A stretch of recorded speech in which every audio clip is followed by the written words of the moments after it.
Catherine, and today I'm going to be talking about study tips to avoid feelings of being overwhelmed.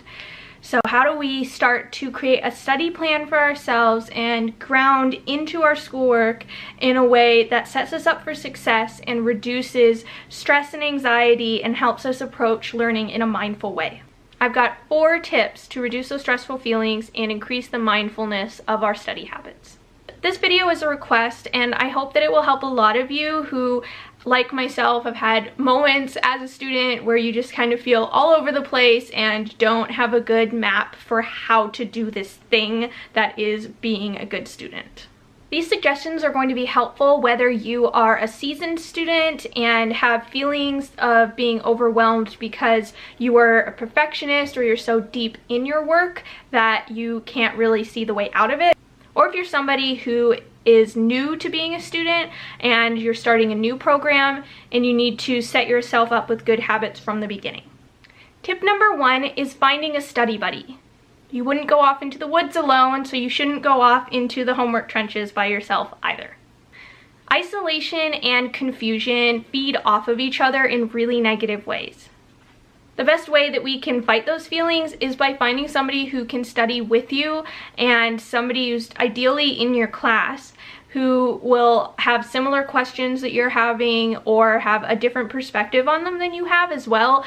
You can share in the experience together, whether it's excitement or confusion or fear, and you can ask similar questions and get different perspectives from each other and just kind of be on the road to tackling difficult schoolwork together.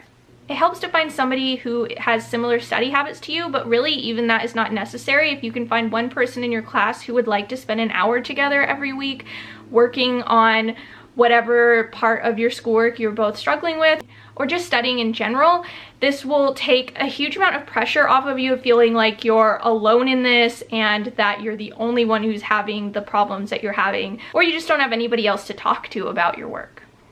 And be persistent with your classmates until you find a study buddy. Just keep asking, and at some point somebody is going to say yes, because it is in everybody's best interest to spend that time both studying and working with somebody else in the class, because it's such a proven method of doing well, and you might even get a new friend out of it by the end. My second tip is going to your teacher's office hours.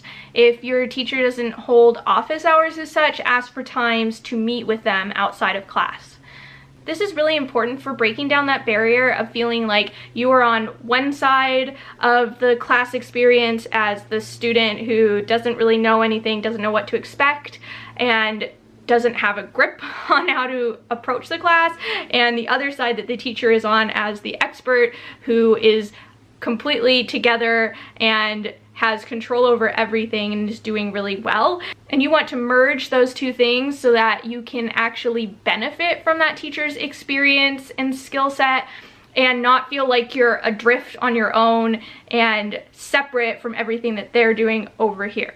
Teachers hold office hours and make themselves available to their students for a reason. It's not just for show. They want you to come talk to them and ask the questions that you have in advance of when you submit a paper or take an exam or something. So you should really let them know what your worries are as soon as you have them, and they can help you work through them or let you know that actually what you're thinking about is not a big deal and that there are ways to get around it. And then if you're struggling with a particular concept or problem in the class, then they can actually work through it with you in a meeting. So this takes the pressure off of you for having to find all the answers by yourself in your own study time.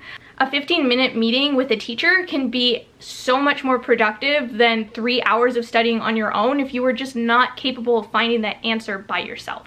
But the teacher can give it to you fairly quickly because they know how to teach it to you in their meeting.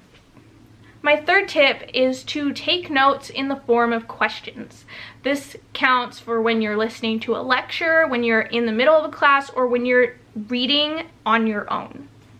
I think it's especially helpful for when you're reading and studying on your own outside of class, that you're not taking notes that are just fact-based for everything, but are putting into words questions that you have about the material and also questions that the material inspires in you to start thinking further. The reason that this is so helpful is because questions articulate where to go next in your thinking and in your work, rather than just shutting you down with, okay, here's what I should know, here are the facts that come out of this talk or this paper or whatever. And even if you don't understand them, you've written them down on the paper and you feel like you've done your study job, but you still haven't gotten much out of it. But learning to reformulate what you've taken away from your studying into a question will give you an articulation of what questions you have for the teacher to then take to office hours, or questions that you want to work out with your study buddy. And also, really good questions are the seeds of final paper ideas. So asking questions gives you a place to go rather than shutting you down, so that you can see what's coming up for you in your studying, what interests you, what confuses you, and what excites you. My fourth and final tip is finding your setting. So everybody needs an ideal study setting, and this is unique to every person. It really depends on if you like a noisy space or a quiet space, you want to be around people, you want to be all alone, you want to be at home, or you want to be out in the world. And you need to find that space that makes you not think about the fact that you're studying and becoming self-conscious about that and thinking about your productivity the whole time that you're trying to sit there and read or write, but instead helps you feel comfortable enough to just let ideas flow and to take information in a natural way. For me, I am a coffee shop studier. I work my absolute best if I am in a cafe with noise all around me and music in the background and things happening. And if I can't actually make it out to a coffee shop to study, I like to replicate that environment in my own house. So having coffee on hand, having music playing in the background, having a similar kind of seating arrangement as I would in a coffee shop. For you, it might be that you need to study in absolute silence in the quiet section of a library, and you might need to study in a certain kind of library. Or you might really just like studying in your room and having your space exactly as you want it and not changing anything and not feeling like you have to go somewhere in order to get your work done. Or you might be a kitchen table studier. Maybe you're a bar studier. I hear that those exist as well. It's really whatever is ideal for your mind to be at ease and at its peak ability to take in information and to generate ideas. If you're not physically comfortable and you feel distracted or self-conscious, then you're not going to be able to study easily. If you're sitting next to your unmade bed and mess is something that stresses you out, you need to get out of that space and find somewhere else to be. So figure out what your setting is and take yourself on a date there every week, twice a week. Put it in your calendar. This is your time, your space, whether it's in your home or outside or wherever, but make sure that you set yourself up for success by reserving time in an environment that really helps generate productive study time for you. So you have all the pieces set up for you to succeed and not feel overwhelmed by all of the homework that you have to do and ideas that you need to start understanding and problems to work through and everything that we have to face as a student every day.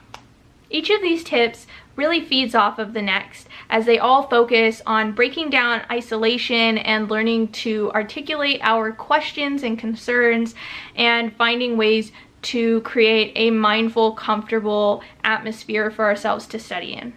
I hope that you find these helpful. If you like these tips and want more student-focused videos in the future, please give me a thumbs up. And don't forget to subscribe and hit the bell for notifications for new videos every week. Happy studying. Bye.